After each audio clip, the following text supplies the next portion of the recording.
The mystery of death. अच्छा। कि what happens when you die, मृत्यु के पश्चात क्या होता है, हमारा जो सोल है, हमारी जो आत्मा है, कहाँ जाती है?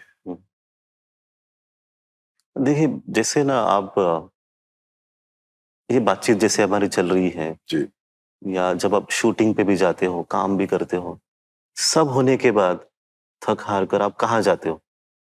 अपने घर पे, जी कि मैं अपने घर जा रहा हूँ। वैसे ही होता है कि मृत्यु के बाद शरीर का जैसे मृत्यु हो जाता है, उसके बाद जो बचती है आत्मा, वो अपने घर जाती है। तो उनका घर जहाँ पर भी है इस ब्रह्मांड में, वहाँ जाकर जहाँ से शुरुआत की है, वहीं पर या उससे और बेहतर जगह पर पहुँचती है। ये हर एक आत्मा की यात्रा है, जहाँ से आते हैं वहीं पर जाना। हम ये समझ लेते हैं कि यही सब कुछ यही है। हमें लगता है कि ये शरीर हमारे साथ हमेशा रहेगा। उस तरह से तो हम जीते हैं, जैसे आपने शुरुआत भी की कि मृत्यु होगी, तो आप कितना दिन उन्हें पकड़ के रखोगे या खुद को भी पकड़ के रखेंगे? ये शरीर भी आपका नहीं है। अगर आप कहते हो कि शरीर मेरा है, तो उसको अगले 300 साल तक पकड़ के रखिए कि देखिए आपके पास रहता है कि नहीं रहता है। ये भी छूट जाता है। तो आप जहाँ से आए हो उसी जगह पे, जो एक ब्रह्मांड में बहुत सारी अलग-अलग जगह हैं, वहाँ जाके पहुँचते हो और वहाँ जाके आपको एक शांति का अनुभव होता है कि मैं फिर से पहुँच गया जहाँ से मैंने शुरू किया था। जो भी मेरी यात्रा थी, आज मैं बहुत कुछ सीख कर अपनी जगह पे आ गया। तो ये भावना, ये फीलिंग आपको वहाँ पहुँचती है that I'm back home and this is my place and which is beyond this earthly dimension। ये जो धरती है, धरती के परे है, हमारे सौर मंडल के परे है, जहाँ पर हम जाके पहुँच के वहाँ पे निश्चिंत हो जाते हैं। और फिर अपनी अगली यात्रा की तैयारी करते हैं कि फिर से आना है, नहीं आना है, आगे बढ़ना है, नहीं बढ़ना है, वो उसके बाद की सोच है। पर हर एक इंसान को ये हमेशा देखना होगा कि कहीं पर एक शुरुआत नहीं है और अंत नहीं है। हमेशा बहता है, एक प्रवाह है।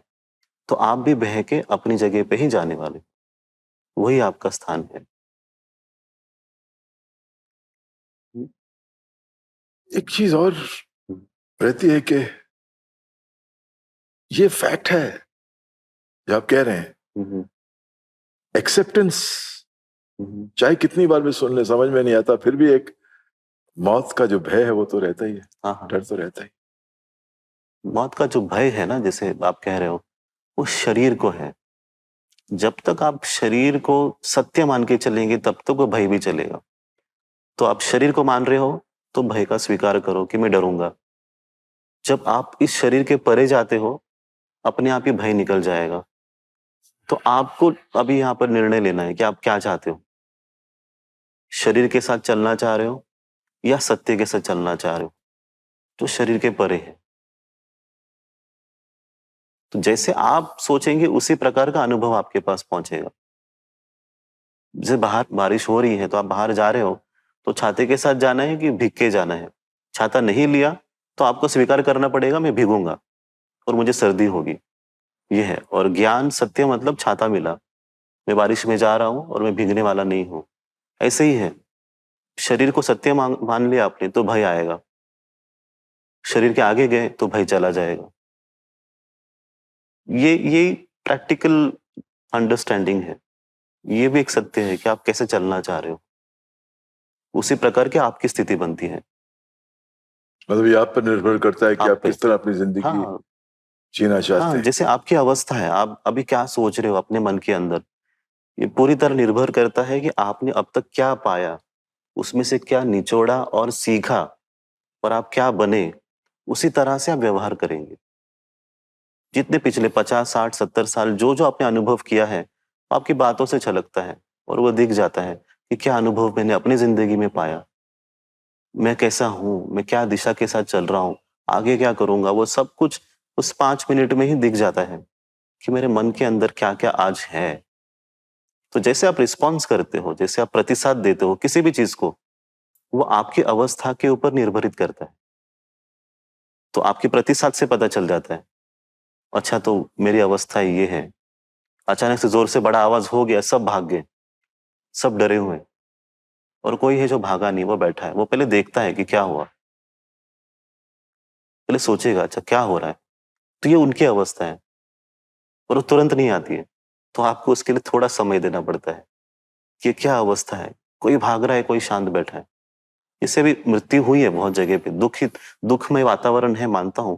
कुछ लोग उसे अनुभव नहीं कर रहे हैं, कुछ लोग आज भी ऐसे हैं, वो सिर्फ देख रहे हैं उसे, उनके साथ ऐसा अनुभव नहीं हो रहा है। या उनके घर पे मौत होती है पर वो ठीक से उसके साथ जो उनको प्रेम से करना चाहिए वो कर रहे हैं। तो क्यों ऐसा फर्क है? ये सत्य है जिसे अभी हम बात करके ढूंढने की कोशिश कर रहे हैं, पहुंचने की कोशिश कर रहे हैं कि शरीर के बाहर भी कुछ तो है। आज हम कह सकते हैं कि मुझे दिखता नहीं तो मैं नहीं मानता हूं, तो कोई बात नहीं। पर अगर आप उससे उसके ऊपर अभ्यास करेंगे तो आपको समझ में आएगा कि शरीर के बाद भी कुछ तो है ऊर्जा रूप में। उसे ढूंढने की कोशिश तो करें। जब आप कहते हो कि वो है ही नहीं, तब फिर आप बढ़ोगे ही नहीं। अगर आप ये सोचते हो कि शायद हो सकता है तो मैं खोजता हूं, तो खोजोगे तब वहां पहुंचोगे। जैसे अभी आपके साथ हुआ ना कि आप वहां पे है ना अंतिम कार्य के लिए पहुंच गए, मैं क्या करूं, मैं क्या करूं, मैं क्या करूं। तो उस वक्त पे जो आपने निर्णय लिया कि मुझे जो आता है मैं वो करूंगा, वो आपकी अवस्था बोली। दूसरे व्यक्ति शायद छोड़ देते सब, या एक दिन और रुक जाते, जब तक पंडित नहीं आएंगे तब तक नहीं करेंगे। आपके अंदर की आवाज आई और बोली नहीं तुम करो, तुम कर सकते हो, ये आपकी अवस्था बोल रही है। तो वैसे अगर हम धीरे धीरे अपनी अवस्था में बढ़ते जाएंगे सत्य की ओर, तो हमें सब कुछ पता चलेगा कब कैसे क्या करना है। फिर कंफ्यूजन नहीं है, फिर क्लैरिटी है, सब कुछ सरल हो जाएगा आपके लिए। तो वो एक सत्य ये भी है कि हाँ कुछ तो है। मैं ये भी नहीं कहता हूं आत्मा, पर शरीर के बाहर कुछ तो है। ये निरंतर ये विषय बना हुआ है, जब से मानव सभ्यता इस धरती पर है तब से ये विषय अभी आज भी उतना ही जीवित है। शरीर के बाद क्या, मृत्यु के बाद क्या, आत्मा क्या है, वो ऊर्जा क्या है, आज भी उसी विषय के साथ लोग अभ्यास कर रहे हैं। उसी के साथ तो कितनी परंपराएं चल रही हैं। इसे धीरे धीरे एक्सेप्ट करना पड़ेगा। हाँ धीरे धीरे होगा, धीरे धीरे होगा। नहीं, जैसे आप स्कूल में भी जाते हो ना, स्कूल में जाते हो, पहले दिन ही पहुंच गए और है ना I have cleared my 10th grade, मतलब 10वीं कक्षा हो गई। या जैसे मैं डॉक्टर हूँ तो पहले दिन मैंने डॉक्टरी करने कॉलेज में एडमिशन लिया और दूसरे दिन सर्टिफिकेट दे दिया कि आप डॉक्टर हो गए। ऐसे नहीं होता। हर हर विषय के लिए अभ्यास लगता एक है, प्रोसेस है, एक क्रिया है। जैसे आप आए शुरुआत में बैठे हो बात कर रहे हैं, जैसे जैसे बात करते करते करते जाएंगे, जब अंतिम प्रश्न खत्म होगा फिर वो क्रिया आपकी पूर्ण हो जाएगी। फिर आपको अपने भीतर भी बदलाव दिखेगा। अरे अच्छा, तो मैं आया तब मैं यहाँ से आया था, जा रहा हूं तो मैं उस अवस्था के जा रहा हूँ। क्योंकि वो अनुभव ज्ञान आपके भीतर वो बदलाव करना शुरू करता है अपने आप, ये नेचुरली हो जाता है। मतलब आप कह रहे हैं कि एक नेचुरल प्रोसेस है ग्रोथ का, अंडरस्टैंडिंग का। Yes yes. शायद 2-4 जन्म के बाद आ जाएगा मुझे। ऐसे जब आप सोचते हैं ना तो वो 2-4 जन्म के बाद ही होगा। अगर आप ये कहेंगे मुझे इसी जन्म में इसी साल अनुभव करना है, तो इस साल में भी हो जाएगा। हमारी सोच के ऊपर हम कैसे उसको देखते हैं। ईश्वर नहीं कह रहा कि आपको 2-4 जन्म के बाद मिलेगा। आपने कहा इसलिए उसे हाँ कहेंगे, ठीक है आपको कब चाहिए, 2-4 जन्म के बाद। नहीं, मेरे को अभी चाहिए। तो वो आप कैसे कहते हैं उसके ऊपर है।